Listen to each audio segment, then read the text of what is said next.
insane to think that these little schools in these little obscure, tiny 3 stoplight towns have some of the best players in any sport. Doesn't matter what it is, but football brings out some of the best. And I think, go ahead. And that's why I didn't mean to interrupt you, JP, but I think with the NIL, especially what we're seeing, I mean, Jackson State just got a 5-star recruit. Yeah. I think we're going to see a lot of these smaller schools rise up and be able to compete. So we're going to see a lot more talent. I mean, when you looked at the HBCUs probably 20, 30 years ago, that's where a lot of the talent was. Yeah. And now they kind of fallen off. And I think that's going to be a new hot area where we're going to see GMs like Veach look at and see, okay, who do we got here that we can get? Or who can we get from these other small, low D1 schools? I mean, we've seen it before, and I would not be surprised if we see it again. Darius Leonard, a lot of these guys are going there and coaching, like Deion Sanders. Yeah. That's the reason why they're going there and coaching. That and their kids go there. But that's one of the reasons why they're going is because they want to bring these schools back up and they want to prove the talent that's there that's getting bypassed by Alabama and LSU and all these UCLAs and everywhere else that are, and the LSUs of the world. That's the problem, is that they're getting bypassed and nobody's really looking into that. Veach has always done that. I preached this since 2015. The guy goes to freaking middle schools and watches football games in the off season or even during the high school or during school. And he'll tell the coach of that middle school team, hey, that kid right there, he's a star. So I want you to send me film of him and then tell me whatever college he goes to. And then he'll go and introduce himself to that kid. And then he follows that kid all the way through college. I mean, that's what he'll do. And then he'll pay somehow it comes full circle. And if he doesn't get him in the draft, he'll find a way of getting him after the draft. Baker and Josh Jackson, 2 prime examples. Yep. So it's you know what, I was going to use this. I say this earlier, Charles, and you've probably been around it enough to know it's basically laziness. It's GM arrogance and laziness. I've been around enough of them to know Carl Peterson was lazy when it came, and he was arrogant. So when it came down to, and so was Pioli for that matter, but if you didn't see a Twinkie in Pioli's mouth, I mean, it was an off day. So I mean, it's just the truth. I mean, our team was bad when he was the GM. So I mean, you're probably not wrong. No, I'm not wrong. We were terrible. The guy sat around eating hostess shit instead of doing what he was supposed to be doing. But it's laziness on these GM's part to not do what Veach does. He's been at NFL games when he sees these guys that may have gotten pulled out of the practice squad to fill his shoe because somebody may have been injured. And he watches that player to see if they play. And then he goes and talks to their GM afterwards. Hey, what are you going to do with this guy? You want to make a deal? You want to do this? You want to do that? He's all over the country. He's not just sitting on his ass. And that's what I love about this guy. He was on the Packers game last year. He was. He went to a Packers game last year. There was a picture of him, literally. I think we tweeted it. Yeah, he was at the game looking at players, trying to see who was there. Yeah. And everybody went, what the hell's, after we tweeted it, everybody said, what the hell's he doing? Is he going to be a GM there? No, dummy. He's looking at players. He ain't going nowhere. He just signed another contract with us. Believe me, the last thing Clark Hunt would ever do would be get rid of Brett Veach right now, unless he did something really blatantly Antonio Brown stupid. That would be the only reason he would get rid of him. I mean, I'm sorry, but it is. And he's hit on pretty much every draft pick. I think there's 3 draft picks he has not hit on. There's 3 of them. All 3 of them. One, wow. Yeah, 3 of them. One was Breland Speaks. The other was Tremon Smith. And then the third one, I don't remember the guy's name. I don't remember. There was one other guy, too, that haven't really worked out. Well, Breland Speaks is still in the league, though, right? I think he's undrafted. Right now he is? I think he is. Do you know, Charles? I don't, but I'll look it up real quick. Okay. I thought I heard somebody mention his name the other day, so I don't know. Well, it's possible. Yeah, he's on the Bills. Okay, there. I was gonna say I knew he was somewhere. Yeah. It may not have been a miss. It may have just been, again, a the scheme fit too. Yeah. So that's going to happen. But look how many times, and then somebody else got into an argument today. It was a Chargers fan saying that, well, everybody bagged on John Dorsey about all these picks, but look what he did. He brought in, he said he brought in Travis Kelce, which I will give him that. But then he said he brought in Tyreek Hill, Patrick Mahomes, blah, blah, blah, blah, blah. And I said, wait a minute. Hold on, buddy.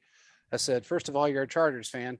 I said, and second of all, you don't know what the hell you're talking about, because Veach was literally Bruce Leeing people's doors to get Patrick Mahomes in, and nobody would listen. And Andy had to step in too and say, hey, look, we need to look at this guy, because Dorsey was arrogant and didn't want to listen to him because he didn't win a national championship and nobody cared to listen to him. And Veach knows what the hell he's doing. He's the reason why Mahomes is here. He's the reason why Tyreek Hill's here. He's the reason why we drafted pretty much everybody from 2015 up. So if anybody wants to sit and argue that point, please argue it with me, because I've talked to everyone that will tell you that. Yeah, and I don't know if you like know this to be a fact or not, JP, but at the time, my gut feeling was, I mean, this guy's got to know he's on his way out, especially the Mahomes draft, because that was obviously all Veach, like yeah, the whole time. Yeah. I mean, that draft out there. Yeah, that draft, we had so many players. Honestly, when you're looking at that draft, I can name at least 3 players that aren't on this team anymore. Yeah, that and draft. I think he did know. I think he did know. I think he knew this was his last hurrah. They were looking. What happened was, and what I'm told was that, and I'm not going to name this person because I shouldn't call this guy out, especially because he's loved. But somebody went to Clark Hunt and said, I want to show you something. And he laid down basically like, a finance sheet. And he said, look at how these players are being paid right now. The players that were just signed to these contracts, or signed 2 years ago or 3 years ago on these 5-year deals, look at when they're getting paid and look at how we have to pay them. Look at their ages, look at their injuries, and look how they're being paid. And the year that Veach took over, there was 3 players alone that were over half our salary cap for that season, because their contract dictated, he didn't stagger them correctly. So their contract dictated that all 3 of those players that we actually released were paid all in the same year, they're the bulk of their contract. So that was kind of the beginning of the end for him. And, a lot of people didn't want this job. A lot of people did not want the GM position in Kansas City just for that reason, because they said, who the hell wants to take over that accounting nightmare? Yeah, I know I don't. Fair. We're never going to be able to rebuild this team. Messy books for sure. Exactly. Mm-hmm. And Veach turned around and said, I can handle this. I'll take care of it. And Clark Hunt took a chance on him, and Andy knew him. And Andy said, if anybody's going to be able to do it, it's going to be him. Because he was with Andy in Philly. Yeah. And he did it. And he did it with style. He did it with grace, and he did it without arrogance. And I got to tell you, there's a lot of GMs out there that have fallen flat on their ass really quick. When you say missing on people, they've missed on tons of people. They look at players and they go, oh my God, look what he did.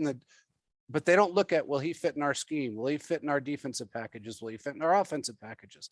Will he be able to do what, we need to have done? Will he be able to handle the pressure? Will he not have the ego? The DK Metcalfs of the world. Everybody said we missed on DK Metcalf. We should have traded up for him. We should have done. No, we shouldn't have, because he would have never lasted in our offense. His ego is way too big. His rookie year, he's screaming at Russell and screaming at Pete Carroll because he was triple covered and falling down and say, why didn't you throw me the ball? Okay, that would have never happened here. He would have never been the man. So Veach has done it right. And by the way, the Seahawks are eliminated from the playoffs.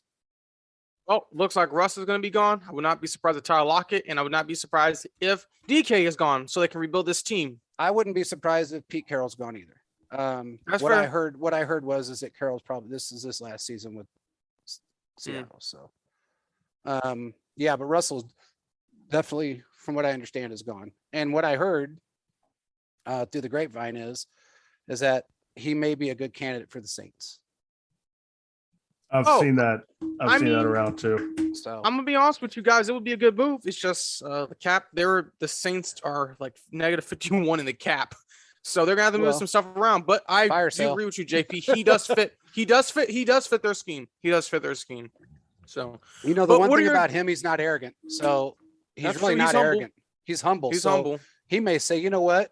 Let's figure it out to where I get paid 3 years from now until the cap's straightened out. Plus, with all this extra money they got coming in the cap this year that everybody just picked up on, and maybe more to come, it may work out for him anyway. But I did hear a while back that he was probably that was a good candidate for him. Was the Saints. That wouldn't surprise me. That would not surprise me at all. So. So the Chiefs, man, guys, they got 2 games left against the Bengals and the Broncos. I know this is a nice win, but to me, it kind of feels like I expected them. Do you guys have that same feeling? I'm just kind of curious. Expected what? The win? Yeah, like I them to expected beat the them. win. Yeah. Mm-hmm. Did you, Charles? 100%. Yeah. Yeah. I think next week's going to be a tough game. That receiving core from the Bengals, goodness. That's going to be a fight, and it's at their home. And Joe Mixon. I mean, Joe Mixon's having a good year too. Yeah. And I tell you what, their quarterback, he just slipped my mind. Joe Burrow. He just threw for 500 yards today. Yeah. Mm-hmm. So that's Burrow Mahomes could be one of those new hot matchups. If you're looking at matchups, that's what I was going to say. You're exactly right. Charles, you hit the nail on the head. And I thought about that earlier.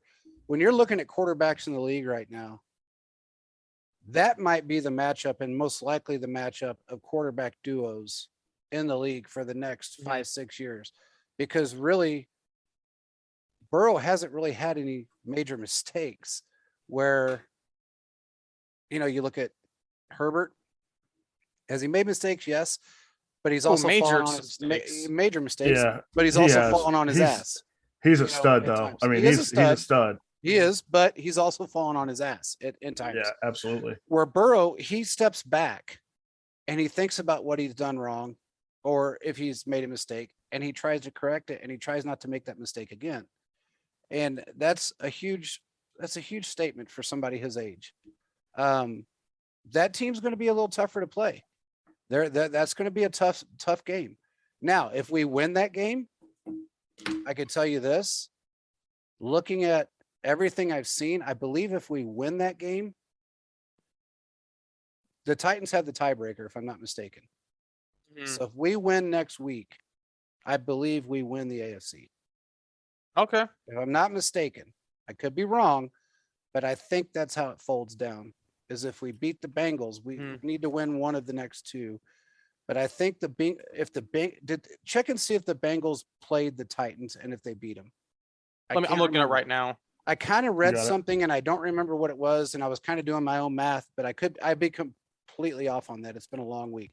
Who do you want to know if they played, JP? Did the Bengals play the Titans and did they beat them? Oh, the Bengals play the Titans. Okay. I think they did. I think they did play. I don't remember who won. I don't see them on their schedule. Are they not? Did I made that up? They do play they played the Dolphins, and then they play the Texans.